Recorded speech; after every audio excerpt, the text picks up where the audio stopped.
Krishna. Hare Krishna, everyone online.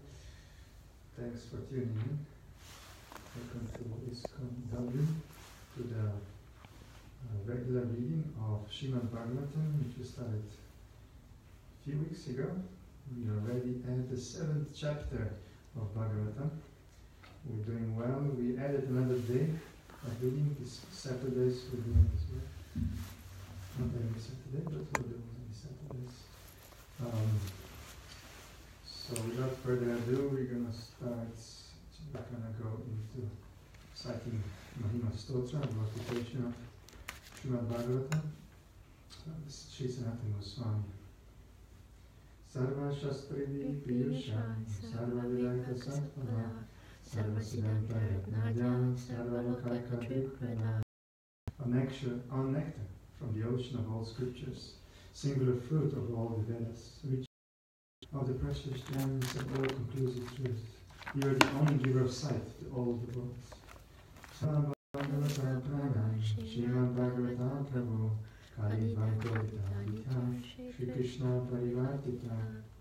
O life air of all the Supreme Lord's devotees, O Master Srimad Bhagavatam, you are the sun risen in the darkness of Kali. You are the exact image of Shri Krishna. Paramananda Patnaya, Premavakshaksharayate, Sarvanda Sarvasindhaya, Shri Krishnaya Namostume. I bow down to you who are supremely blissful to read. Your every syllable pours down a flood of prema. You can always be served by everyone. You are Shri Krishna himself.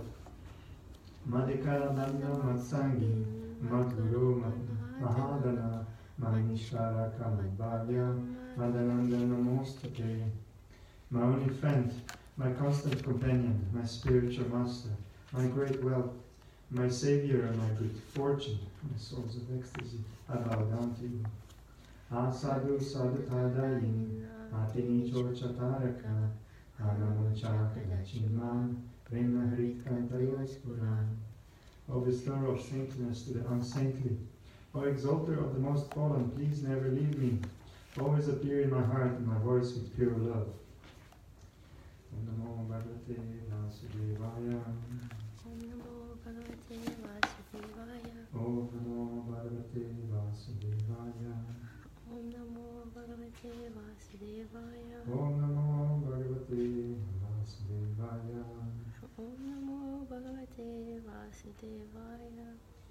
So Hare Krishna, we are continuing reading of Srimad Bhagavatam, first canto, 7th chapter, called the Son of Drona Punished.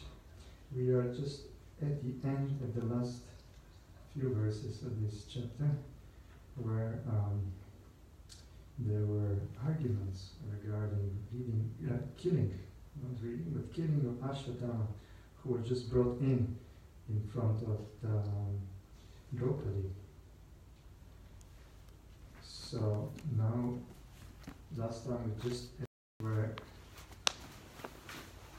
Arjuna was confronted with this dilemma, so we had to decide, Krishna helped him to decide. So we're going to find out. So text 55. Just then Arjuna could understand the motive of the Lord by his equivocal orders, and thus with his sword he severed both hair and jewel from the head of Ashwatthama. Purport. Contradictory orders of different persons are impossible to carry out. Therefore, a compromise was selected by Arjuna by his sharp intelligence, and he separated the jewel from the head of Ashwatthama. This was as good as cutting off his head, and yet his life was saved for all practical purposes. Here Ashwatthama is indicated as twice born. Certainly he was twice born, but he fell down from his position, and therefore he was properly punished. 56. He, Ashwatthama, had eagerly lost his bodily luster due to the infanticide, and now, moreover, having lost the jewel from his head, he lost even more strength. Thus he was unbound and driven out of the camp. Purport. Thus being insulted, the humiliated Ashwatthama was simultaneously killed and not killed by the intelligence of Lord Krishna and Arjuna. 57. cutting the hair from his head, depriving him of his wealth, and driving him from his residence are the prescribed punishments for the relative of a Brahmana. There is no injunction for killing the body. 58. Thereafter, the sons of Pandu and Draupadi, overwhelmed with grief, performed the proper rituals for the dead bodies of their relatives. Thus end the Bhagavatam purports of the first canto, 7th chapter of the Srimad Bhagavatam, titled The Son of Drona Punished. We're continuing to chapter 8. And the title is Prayers by Queen Kuti and Parikshit Saved. Text 1. Sutta Goswami said, Thereafter the Pandavas, desiring to deliver water to the dead relatives who had desired it, went to the Ganges with Draupadi. The ladies walked in front. Purport. To date, it is the custom in Hindu society to go to the Ganges or any other sacred river to take bath when death occurs in a family. Each of the family members pours out a pot full of the Ganges water for the departed soul and walks in a procession with the ladies in front. The Pandavas also followed the rules more than 5,000 years ago. Lord offered Ganges water. They bathe in Ganges, whose water is sanctified due to being mixed with the dust of the lotus feet of the Lord. 3. There sat the king of the Kurus, Maharaj Yudhishthira, along with his younger brothers and Dhritarashtra, Gandhari, Kunti, and Draupadi, all overwhelmed with grief. Lord Krishna was also there. Purport. The battle of Kurukshetra was fought between family members, and thus all affected persons were also family members, like Maharaj Yudhishthira and brothers, Kunti, Draupadi, Subhadra, Dhritarashtra, Gandhari, and her daughters-in-law, etc. All the principal dead bodies were in some way or other related with each other, and therefore the family grief was combined. Lord Krishna was also one of them as a cousin of the Pandavas and nephew of Kunti, as well as brother of Subhadra, etc. The Lord, therefore, was equally sympathetic toward all of them, and therefore he began to pacify them befittingly. 4. Citing the stringent laws of the Almighty and their reactions upon living beings, Lord Shri Krishna and the Munis began to pacify those who were shocked and affected. Purport. The stringent laws of nature, under the order of the Supreme Personality of Godhead, cannot be altered by any living entity. The living entities are eternally under the subjugation of the Almighty Lord. The Lord makes all the laws and orders, and these laws and orders are generally called dharma, or religion. No one can create any religious formula. Bona fide religion is to abide by the orders of the Lord. The Lord's orders are declared in the Bhagavad Gita. Everyone should follow him only or his orders, and that will make all happy, both materially and spiritually. As long as we are in the material world, our duty is to follow the orders of the Lord, and if by the grace of the Lord we are liberated from the clutches of the material world, then in our liberated stage we can render transcendental loving service unto the Lord. In our material stage, we can see neither ourselves nor the Lord for want of spiritual vision. But when we are liberated from material affection and are situated in our original spiritual form, we can see both ourselves and the Lord face to face.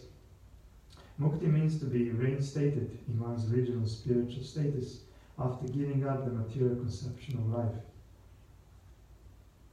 Therefore, human life is specifically meant for qualifying ourselves for this spiritual liberty. Unfortunately, under the influence of illusory material energy, we accept this spot life of only a few years as our permanent existence, and thus become illusioned by possessing so-called country home, land, children, wife, community wealth, etc., which are false representations created by Maya, illusion. And under the dictation of Maya, we fight with one another to protect these false possessions. By cultivating spiritual knowledge, we can realize that we have nothing to do with all this material paraphernalia. Then at once we become free from material attachment. This clearance of the misgivings of material existence at once takes place by association with the Lord's devotees, who are able to inject the transcendental sound into the depths of the bewildered heart and thus make one practically liberated from all lamentation and illusion. That is a summary of the pacifying measures for those affected by the reaction of stringent material laws, exhibited in the forms of birth, death, old age, and disease, which are insoluble factors of material existence. The victims of war, namely the family members of the Kurus, were lamenting the problems of death, and the Lord pacified them on the basis of knowledge. Text 5. The clever Duryodhana and his party cunningly usurped the kingdom of Yudhishthira, who had no enemy. By the grace of the Lord, the recovery was executed, and the unscrupulous kings who joined with Duryodhana were killed by him. Others also died, their duration of life having decreased for their rough handling of the hair of Queen Draupadi. Purport. In the glorious days, or before the advent of the age of Kali, the Brahmanas, the cows, the women, the children, and the old men were properly given protection. Number 1, the protection of the Brahmanas maintains the institution of Varna and Ashrama, the most scientific culture for attainment of spiritual life. Number 2, the protection of cows maintains the most miraculous form of food, i.e. milk for maintaining the finer tissues of the brain for understanding higher aims of life. Number 3, the protection of women maintains the chastity of society, by which we can get a good generation for peace, tranquility, and progress of life. Number 4, the protection of children gives the human form of life its best chance to prepare the way of liberty from material bondage. Such protection of children begins from the very day of begetting a child by the purificatory process of Garbhadana Samskara, the beginning of pure life. Number 5, the protection of the old man gives them a chance to prepare themselves for better life after death. This complete outlook is based on factors leading to successful humanity as against the civilization of polished cats and dogs. The killing of the above-mentioned innocent creatures is totally forbidden, because even by insulting them, one loses one's duration of life. In the age of Kali, they are not properly protected, and therefore the duration of life of the present generation has shortened considerably. In the Bhagavad Gita, it is stated that when the women become unchaste for want of proper protection, they are unwanted children called Varnas and Kara. To insult a chaste woman means to bring about disaster in the duration of life. Dursashana, a brother of Duryodhana, insulted Draupadi, an ideal chaste lady, and therefore the miscreants died untimely. These are some of the stringent laws of the Lord mentioned above. Text 6. Lord Sri Krishna caused 3 well-performed Ashwamedha yagas, horse sacrifices, to be conducted by Maharaj Yudhishthira, and thus caused his virtuous fame to be glorified in all directions, like that of Indra, who had performed 100 such sacrifices. Purport. This is something like the preface to the performances of Ashwamedha Yaga by Maharaj Yudhishthira. The comparison of Maharaj Yudhishthira to the King of Heaven is significant. The King of Heaven is thousands and thousands of times greater than Maharaj Yudhishthira in opulence. Yet the fame of Maharaj Yudhishthira was not less. The reason is that Maharaj Yudhishthira was a pure devotee of the Lord, and by his grace only, was King Yudhishthira on the level of the King of Heaven, even though he performed only 3 yagas, whereas the King of Heaven performed hundreds. That is the prerogative of the devotee of the Lord. The Lord is equal to everyone, but the devotee of the Lord is more glorified, because he is always in touch with the All-Great. The sun rays are equally distributed, but still there are some places which are always dark. This is not due to the sun, but to the receptive power. Similarly, those who are 100% devotees of the Lord get the full-fledged mercy of the Lord, which is always equally distributed everywhere. Text number 7. Lord Sri Krishna then prepared for his departure.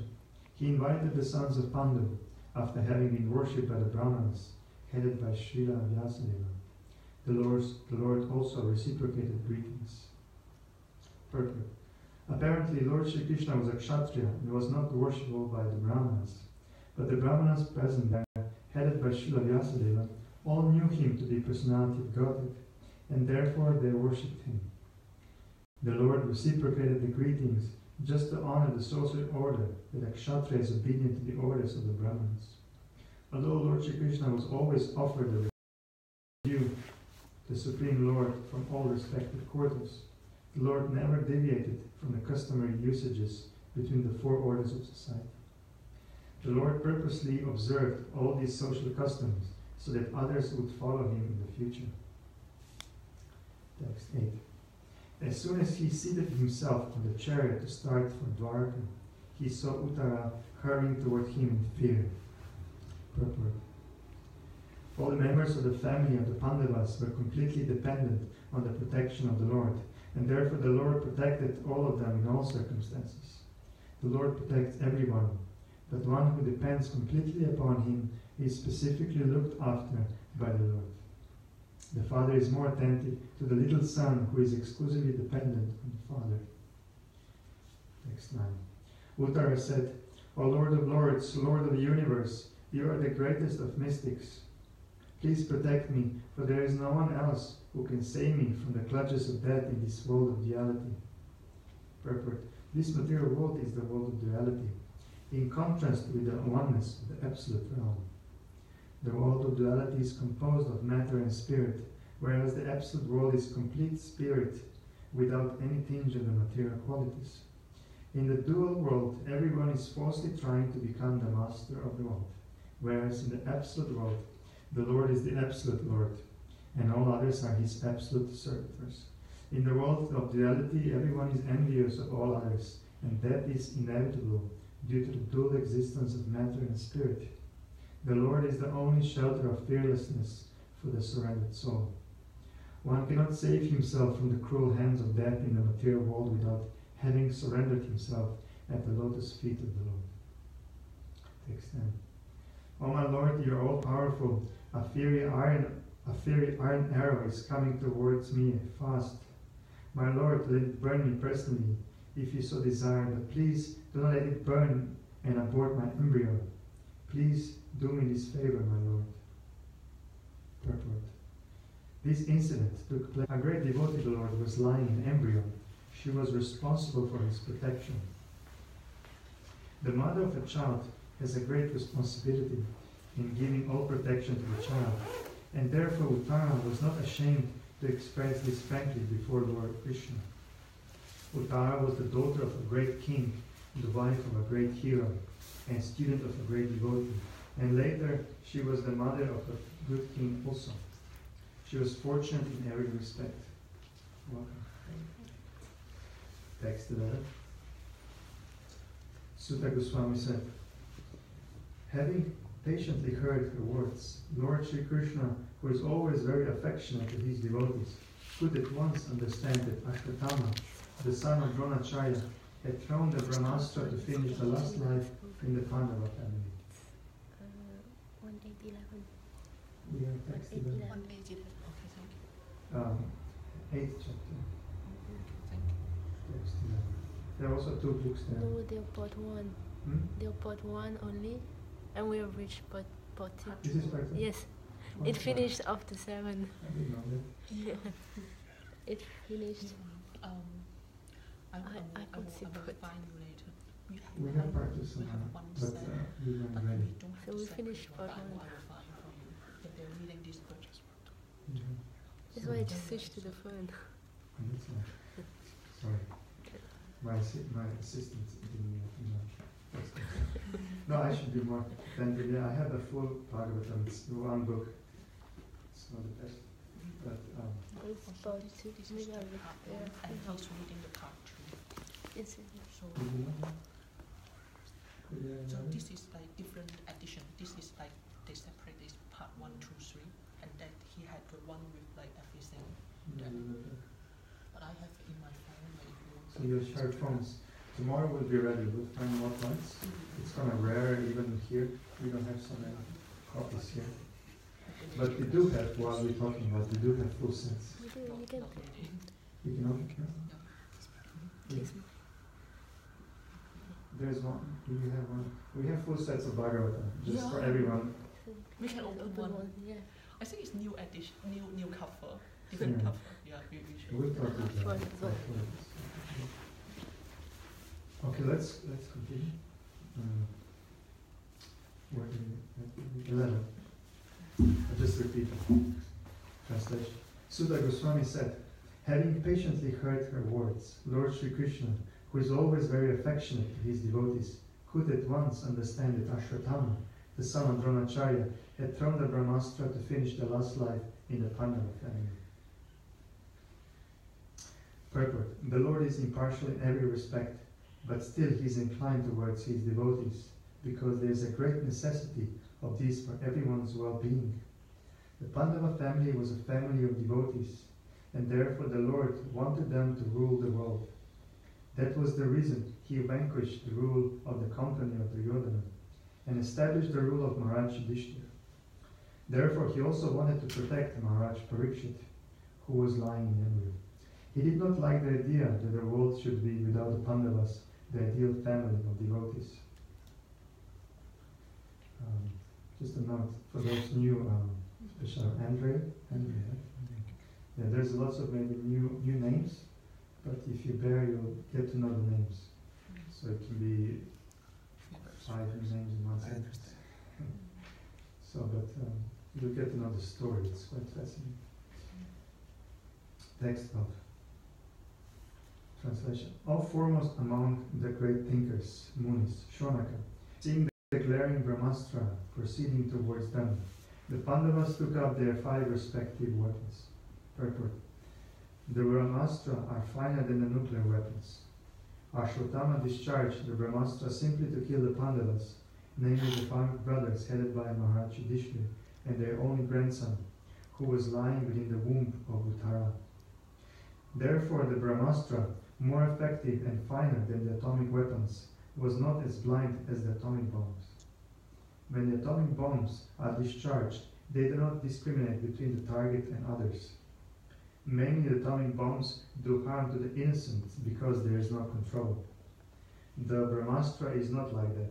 It marks out the target and proceeds accordingly without harming the innocent. Sounds like the heat-seeking missile. Heat-seeking missile? Good. But better. Yeah. Yes, More accurate. 13. The Almighty Personality of Godhead, Sri Krishna, having observed that a great danger was befalling his unalloyed devotees, who were fully splendid souls, at once took up his Sudarshan disc to protect them. Purport. The Brahmastra, the supreme weapon released by Ashwatthama, was something similar to the nuclear weapon, but with more radiation and heat. This Brahmastra is the product of a more subtle science, being the product of a finer sound, a mantra recorded in the Vedas. Another advantage of this weapon is that it is not blind like the nuclear weapon, because it can be directed only to the target and nothing else. Ashwatthama released the weapon just to finish all the male members of Pandu's family.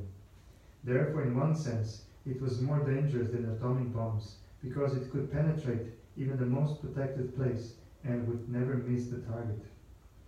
Knowing all this, Lord Shri Krishna at once took up his personal weapon to protect his devotees, who did not know anyone other than Krishna. In the Bhagavad Gita, the Lord has clearly promised that his devotees are never to be vanquished, and he behaves accordingly to the quality or degree of the devotional service rendered by the devotees. Here the word Ananya Vishayatmanaya is significant.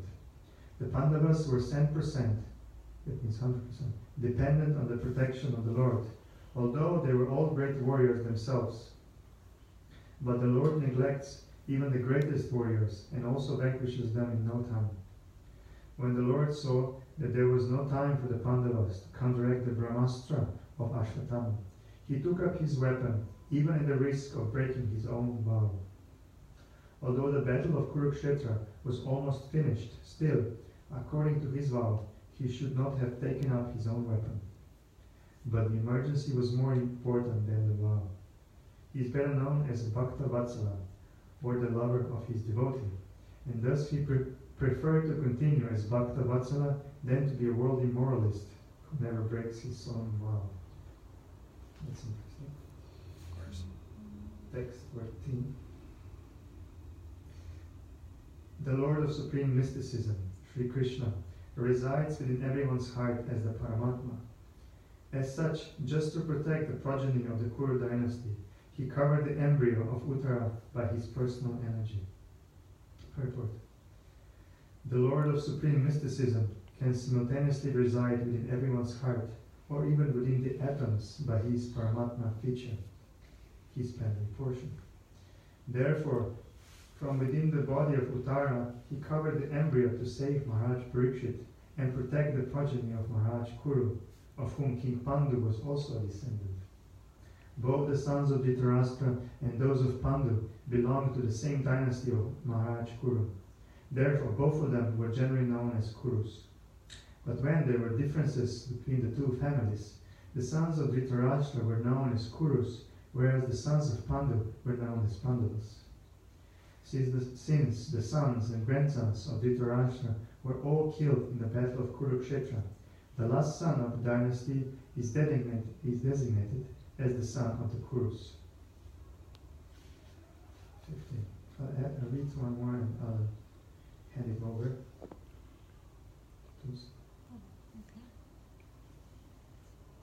Text 15. O Shonaka, although the supreme Brahmastra weapon released by Ashwatthama was irresistible and without check or counteraction, it was neutralized and foiled when confronted by the strength of Vishnu. That's Lord Krishna. Purport. In the Bhagavad Gita it is said that the Brahma Jyoti, or the glowing transcendental effulgence, is resting on Lord Shri Krishna. In other words, the glowing effulgence known as Brahma Tejas is nothing but the rays of the Lord. Just as the sun rays are rays of the sun disk. So this Brahma weapon also, although materially irresistible, could not surpass the supreme strength of the Lord. The weapon called Brahmastra, released by Ashwatthama, was neutralized and foiled by Lord Shri Krishna by his own energy. That is to say, he did not wait for any other's help because he is absolute. So this, just a quick note, I'll hand it over to Tusina. Just for all the new listeners, this is continuation from Bhagavad Gita from Mahabharata. And that's the first part, so if you just tune in now or check, there's a lot before. So it's highly recommended to read Bhagavad Gita first. There's like a basic of knowledge, of understanding, and of philosophy, and of the background, what's going on. So it's kind of like, this is like intermediate, like you got beginners and intermediate and advanced. So we're somewhere starting the first book of the many of the books, all of the top books, and some of the... It's a sequel. It's kind of sequel, yeah. It's like a never-ending sequel, kind of. Or it's like really infinite, almost. But even he attend like he can get whatever he will ever also got benefits, sure. although it's in sure, yeah. I'm sure there's something, but there's lots of name notes. I'm just adding little so. But we need to focus on the name. We need to focus on the idea. Yeah. Of course. Yeah. Saying there's a lot more, but if you get curious more or at home, you can read Bhagavad Gita. Okay. Thank you. And then you can catch up much easier. Okay, thank you. I'll see you later. I'll come at the end. I'll come at 7:30. Oh, okay. Yeah. Just oh, okay. Okay.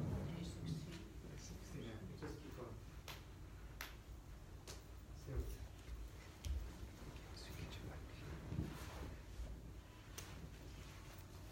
So continues with Canto 1, Chapter 8, Text 16. O Brahmanas, do not think this to be especially wonderful in activities of the mysterious and infallible personality of Godhead. By his own transcendental energy, he maintains and annihilates all material things, although he himself is unborn. Purport. The activities of the law are always inconceivable to the tiny brain of the living entities. Nothing is impossible for the Supreme Law, but all his actions are wonderful for us, and thus he is always beyond the range of our conceivable limits. The law is the all-powerful, all-perfect personality of Godhead. The law is 100% perfect, whereas other, namely Narayana, Brahma, Shiva, the demigods and all other living beings, boast only different percentage of such perfection. No one is equal to or greater than him. He is unrivaled. Text 17. Thus say from the radiation of the Brahmastra, Kunti, the chaste devotee of the Lord, and her 5 sons and Draupadi addressed Lord Krishna as he started for home. Kunti is described herein as Sati or chaste. Due to her unalloyed devotion to Lord Sri Krishna, her mind will now be expressed in the following prayers for Lord Krishna. A chaste devotee of the Lord does not look to other, namely any other living beings or demigod, even for deliverance from danger. There was all along the characteristic of the whole family of the Pandavas. They knew nothing except Krishna, and therefore the Lord was also always ready to help them in all respects and in all circumstances. That is the transcendental nature of the Lord. He reciprocates the dependency of the devotee. One should not therefore look for help from imperfectly living beings or demigods, but one should look for all help from Lord Krishna, with competence save his devotees. Such a chaste devotee asks the Lord for help, but the Lord out of his own accord is always anxious to render it. Text 18, translation. Srimati Kunti said, O Krishna, I offer my obeisances unto you because you are the original personality and are unaffected by the qualities of the material world.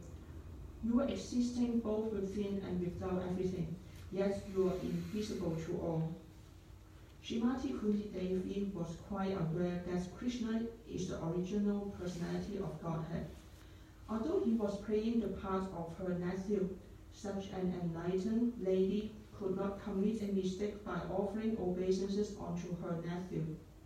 Therefore, he addressed him as the original Purusha, beyond the material cosmos. Although all living entities are also transcendental, they are neither original nor infallible. The living entities are also fall down under the clutches of material nature. But the law is never like this.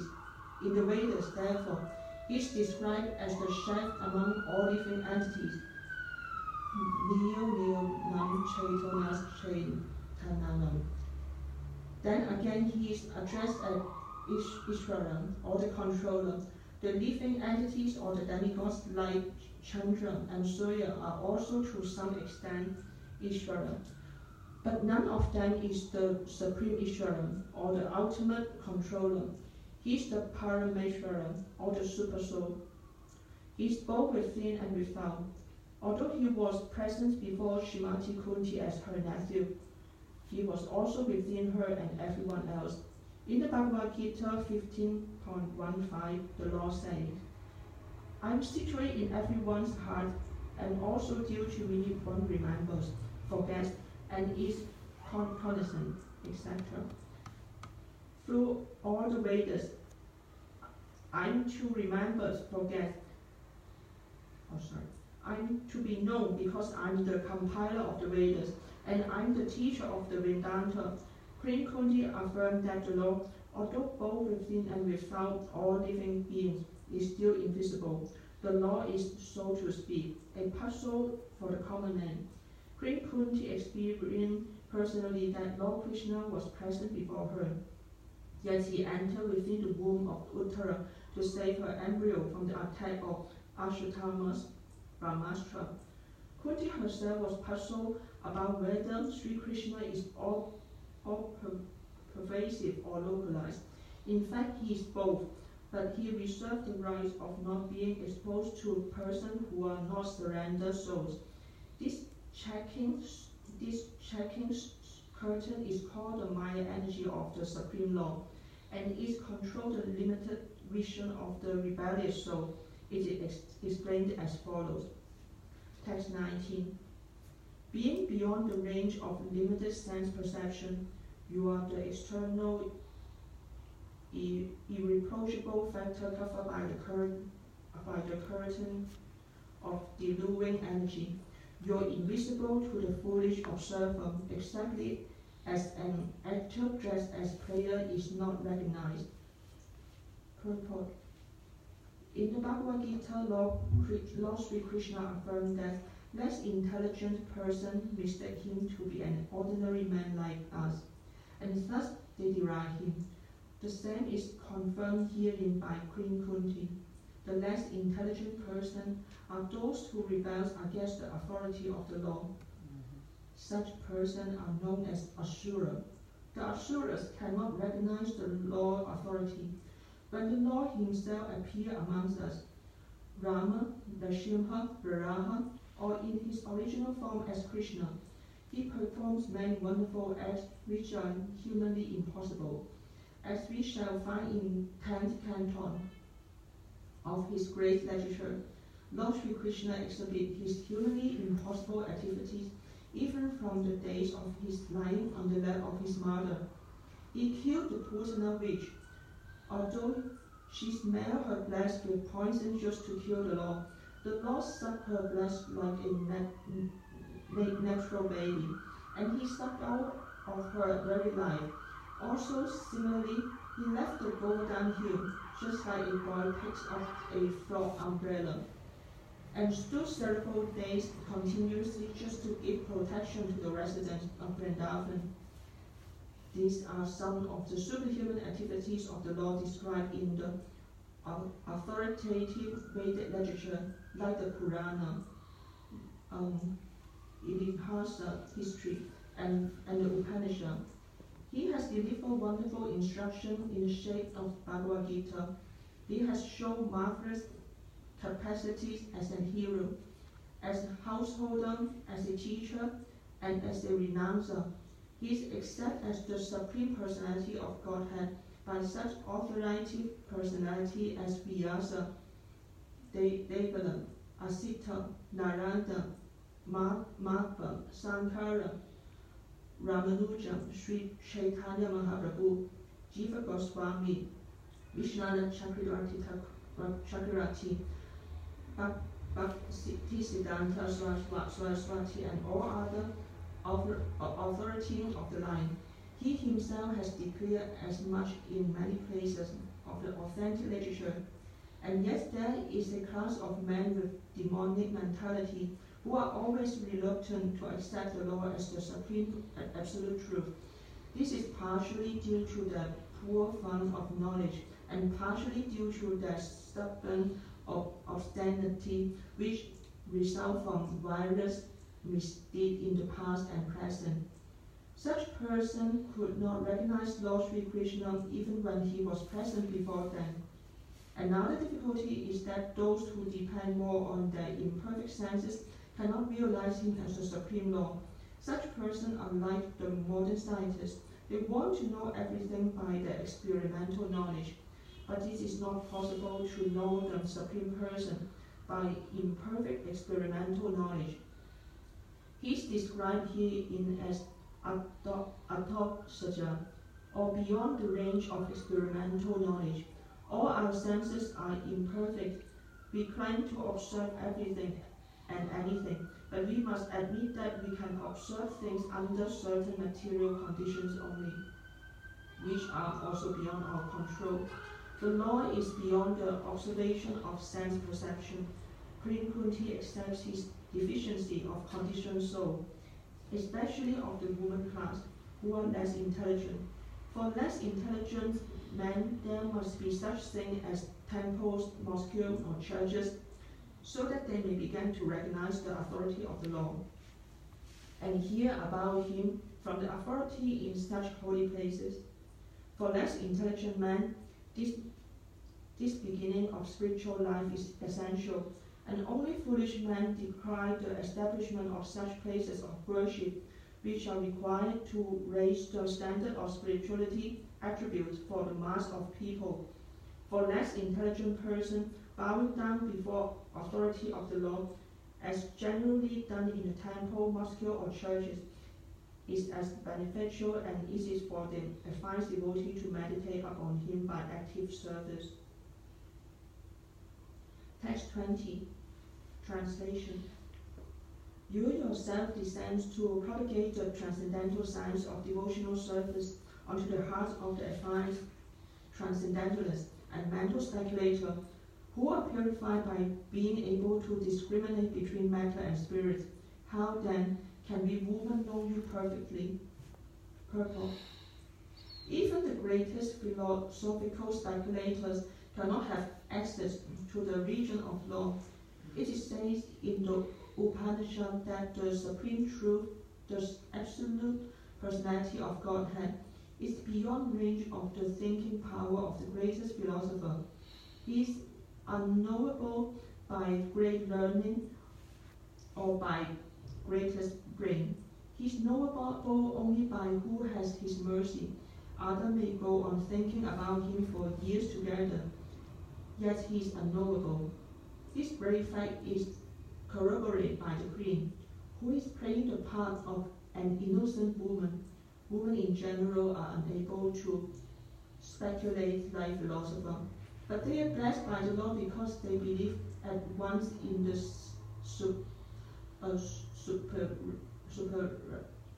superiority and almightiness of the Lord, and thus they offer obeisances without reservation. The Lord is so kind that he does not show special favor only to one who is great philosopher. He knows the sincerity of purpose. For this reason only, women generally assemble in great number in any sort of religious function. In every country and in every sect of religions it appears that the women are more interested than the men. The simplicity of acceptance of the law authority is more effective than showing in sincere religion favor. Text 21. Let me therefore offer my obeisances, my respectful obeisances unto the Lord, who has become the son of Vasudeva, the pleasure of Devaki, the boy of Nanda, and other cowherd men of Vrindavan, and leaver of the cows and the senses. Purport. The Lord being thus unapproachable by any material asset, out of unbound and causeless mercy descends on earth, as he is in order to show his special mercy upon his unloyal devotee and to diminish the upsurge of the demonic person. Queen Kunti specifically adored in the incarnation or descent of Lord Krishna above all other incarnations, because in this particular incarnation he is more approachable. In the Rama incarnation, he remained as a king's son from his very childhood. But in the incarnation of Krishna, although he was the son of a king, he at once left the shelter of his real father and mother, King Vasudeva and Queen Devaki, just after his appearance, and went to the lap of Yasodhamai to play the part of ordinary cowherd boy in the blessed Brajabhumi, which is very sanctified, because his childhood pastime. Therefore, Lord Krishna is more merciful than Lord Ram. He is undoubtedly very kind to Kunti brother Vasudeva and the family. Had he not become the son of Vasudeva and Devaki, Queen Kunti could not claim him to be her nephew, and thus address Krishna in parental affection. Nanda and Yasoda are more fortunate because they could relish the Lord's childhood pastime, which are more attractive than all other pastimes.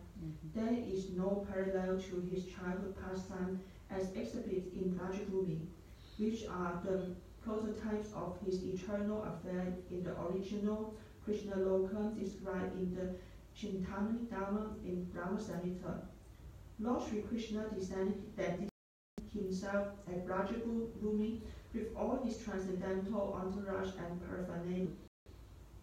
Sri Krishna Chaitanya Mahaprabhu confirmed that no one is as fortunate as the residents of Rajabhumi, and specifically the cowherd girl, who dedicated their everything for the satisfaction of the Lord. His pastime with Nanda and Yasoda, and his pastime with cowherd men, and especially with the cowherd boys and cows, have caused him to be known as Govinda.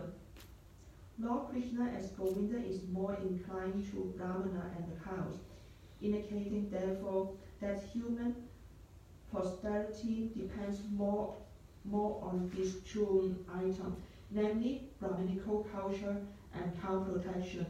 Lord Krishna is never satisfied where these are lacking. Text 22.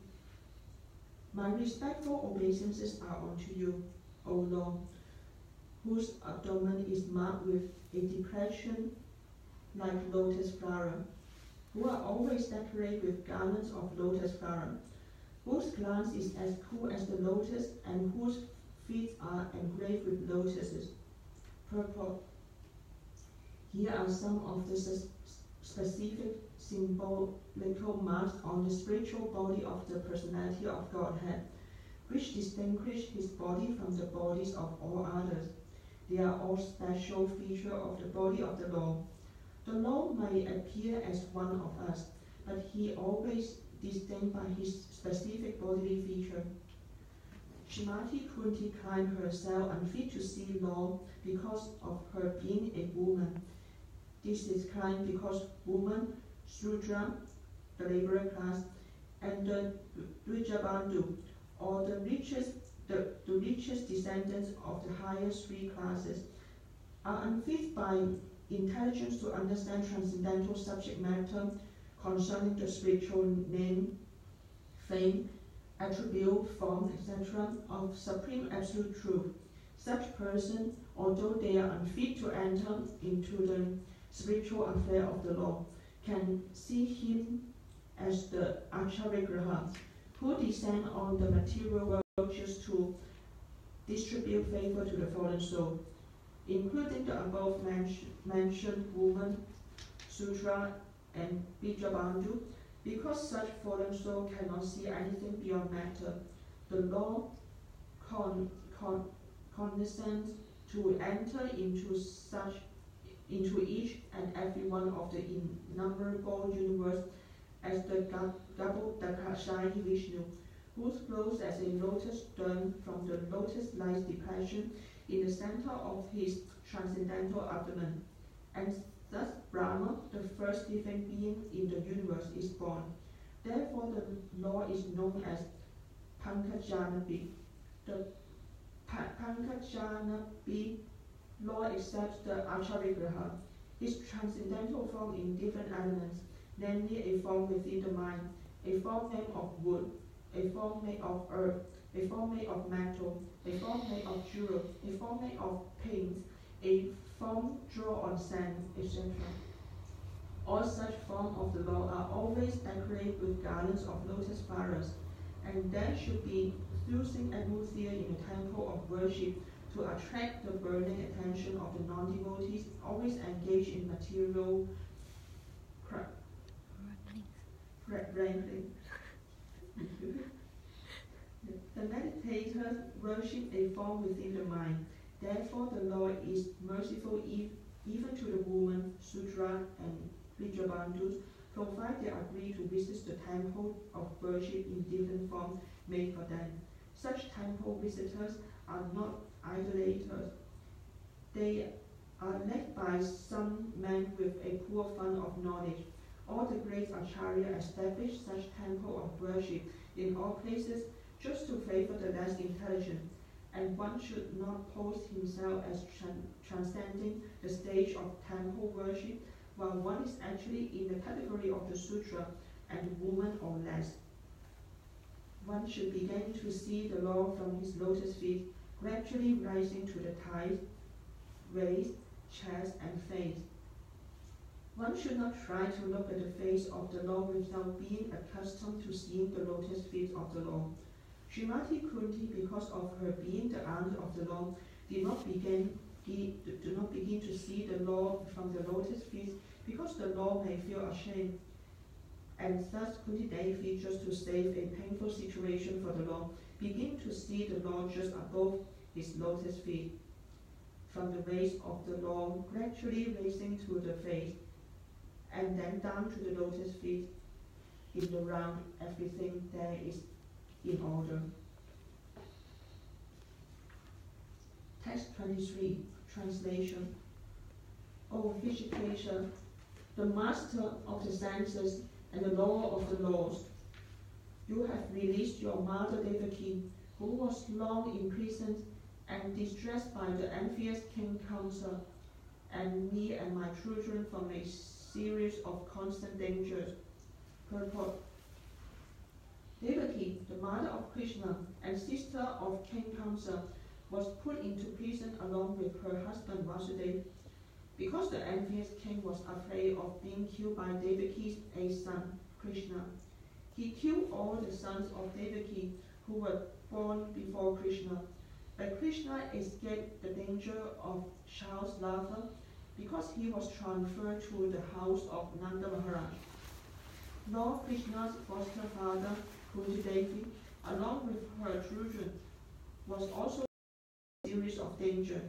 But Kunti Devi was shown far more favor because Lord Krishna did not save the other children of Devaki, whereas he saved the children of Kunti Devi. This was done because Devaki's husband Vasudeva was living, whereas Kunti Devi was a widow, and there was none to help her except Krishna. The conclusion is that Krishna endows more favor to a devotee who is in greater danger.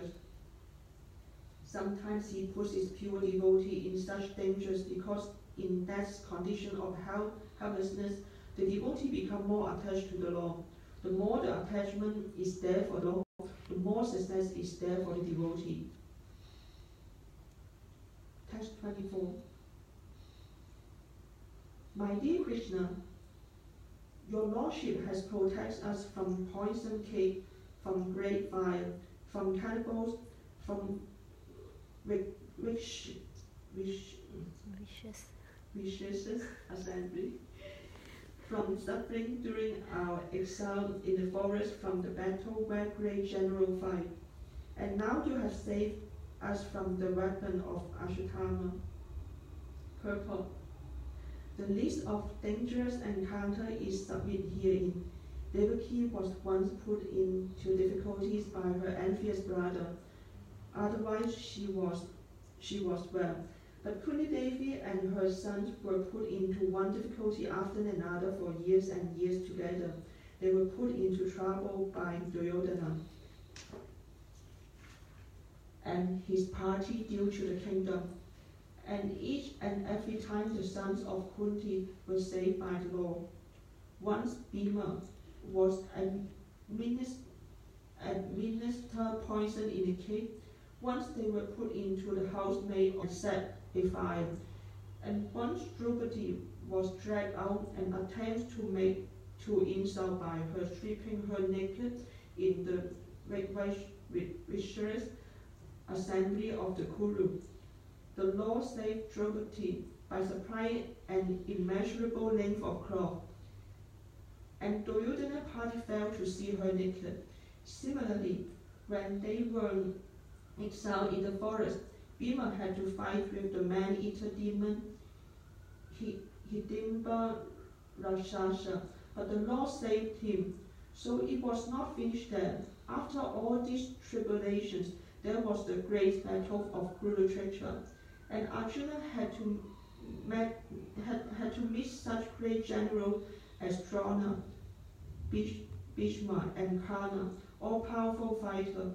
And at last, even when everything was done away with, there was the Brahmastra released by the son of Drona Acharya to kill the child within the womb of Uttara. And so the Lord saved the only surviving descendant of the Kuru, Maharaj Parikshit. Text 25, translation. I wish that all those calamities would happen again and again so that we could see you again and again. For seeing you means that we will no longer see repeat births and death. Purport. Generally, the distressed, the needy, the intelligent, and the inquisitive who have performed some pious activities worship or begin to worship the Lord. Others who are thriving on misdeeds only regardless of status cannot approach the Supreme due to being misled by the illusory energy. Therefore, for a pious person, if there is some calamities, there is no other alternative than to take shelter of the lotus feet of the Lord. Constantly remembering the lotus feet of the Lord means preparing for liberation from birth and death. Therefore, even though there are so-called calamities, they are welcome because they give us an opportunity to remember the Lord, which means liberation. One who has taken shelter of the lotus feet of the Lord, which are accepted as the most suitable boats for crossing the ocean of nuisance, can achieve liberation as easily as one leaps over the holes made by the hoof of a cart. Such persons are meant to reside in the abode of the Lord, and they have nothing to do with a place where there is danger in every step. This material world is certified by law in the Bhagavad Gita as a dangerous place full of calamities. Less intelligent persons prepare plans to adjust to those calamities without knowing that the nature of this place is itself full of calamities. They have no information of the abode of the Lord, which is full of bliss and without chance of calamities. The duty of a sane person, therefore, is to be undisturbed by the worldly calamities, which are sure to happen in all circumstances. Suffering all sorts of unavoidable misfortune, one should make progress in spiritual realization, because that is the mission of human life. The spirit soul is transcendental to all material calamities, therefore the so-called calamities are called false. A man may see a tiger swallowing him in a dream, and he may cry for his calamities. Actually, there is no tiger and there is no suffering. It is simply a case of dreams. In the same way, all calamities of life are said to be dreams. If someone is lucky enough to get in contact with the Lord by devotional service, it is all gain. Contact with Lord by any one of the 9 devotional services is always a forward step on the path going back to Godhead.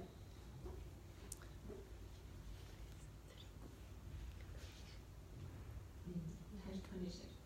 Okay, one more. Okay, that's the last one. Translation. My Lord, your Lordship can easily be approached, but only by those who are materially exhausted.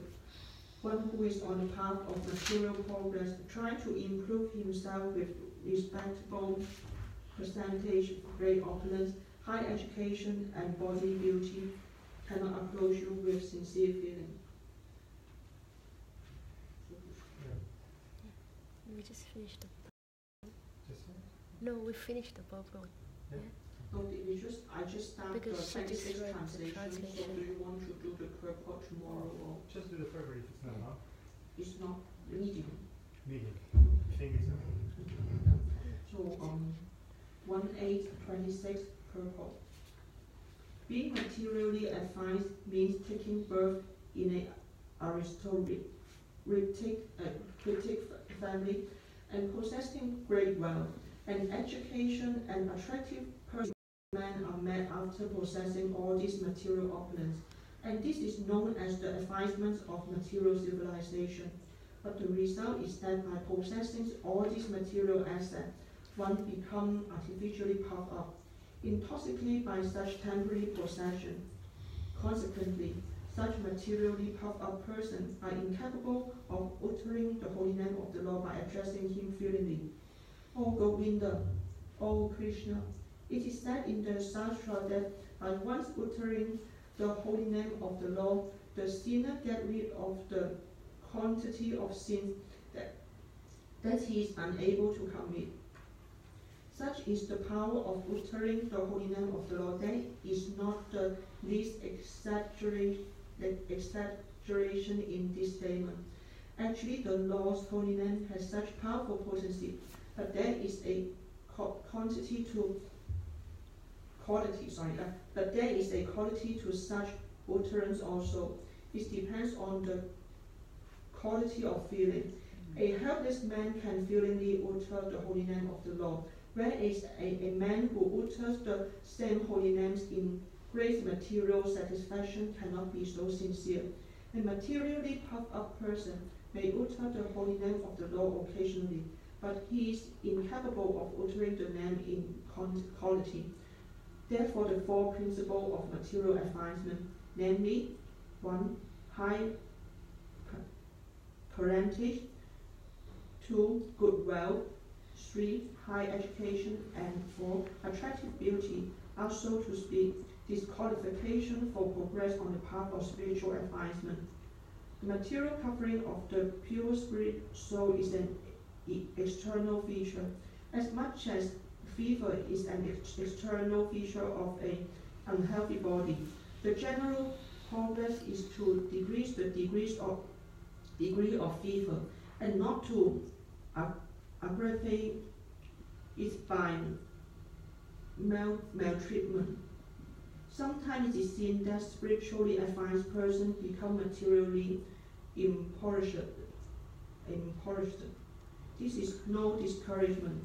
On the other hand, such impoverishment is good sign, as much as the falling of temperature is a good sign. The principle of life should be decrease the degree of material intoxication, which lead one to be more and more illusion about the aims of life. Grossly illusioned persons are quite unfit for entrance to the kingdom of God.